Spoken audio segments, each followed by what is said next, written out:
ভূত। আরে আরে কি উল্টো পাল্টা বকছে, এখানে ভূত কোথায় পাবেন? আমি এক্ষুনি দেখলাম। দাদা রাত 10টা 5টা ছেড়ে দিয়েছে। না না, আজকে বাস আসেনি। খবর দেখেননি গতকাল অ্যাক্সিডেন্ট করেছে যে? আরে যা, এই সকাল 10টা ছাড়া তো আর কোনো গাড়িই না, এখন কি করে যাবো?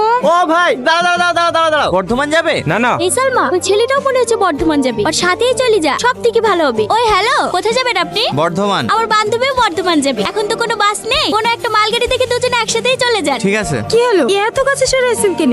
একটু দূরে দূরে বসেন।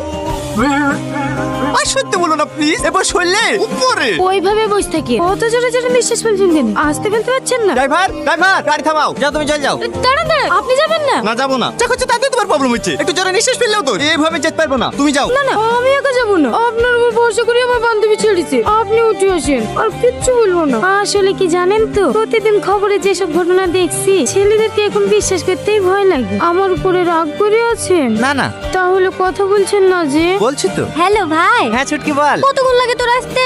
দাঁত 2.5 ঘন্টার মধ্যে ঢুকে পড়বো। তাড়াতাড়ি আয়, আমার ঘুম পাচ্ছে। বিয়ের কোণে এত রাত অব্দি যাই কেন? আর 3 দিন বাদ দিবি? লেগে থাকবো না, আমার ভাই বাড়ি আসছে, আমার লেগে যেটা লিয়ে আসতে বলেছিলে আসছে তো? আরে হ্যাঁ সব লে আসছি। আপনার বোনের বিয়ে? হ্যাঁ, আর 3 দিন বাদ দিবি? বাড়ির সবাই আপনাকে অনেক ভালোবাসে তাই না? হ্যাঁ, আজ 3 বছর পর বাড়ি ফিরছি তো, তাই আমার জন্য সবাই জেগে বসে আছে। আপনি 3 বছর পর বাড়ি ফিরছেন, বাড়ির জন্য মন খারাপ করে না? আমরা ছেলে মন খারাপ করলেও কিছু করার থাকে না, সবার মুখে হাসি ফোটানোর জন্যই বিদেশে পড়ে থাকি। বলছি একটা কথা জিজ্ঞেস করব? হ্যাঁ করো।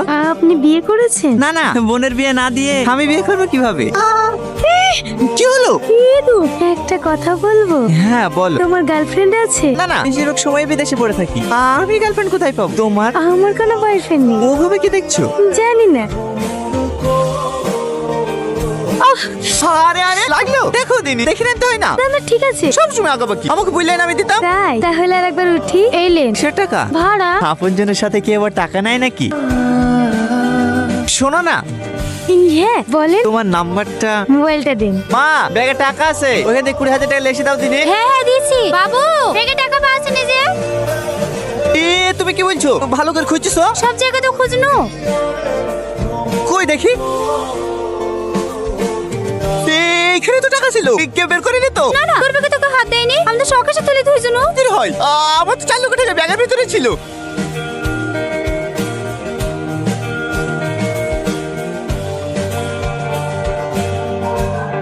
তার মানে ওই মেয়েটা কি আমার টাকাগুলো চুরি করে নিয়েছে?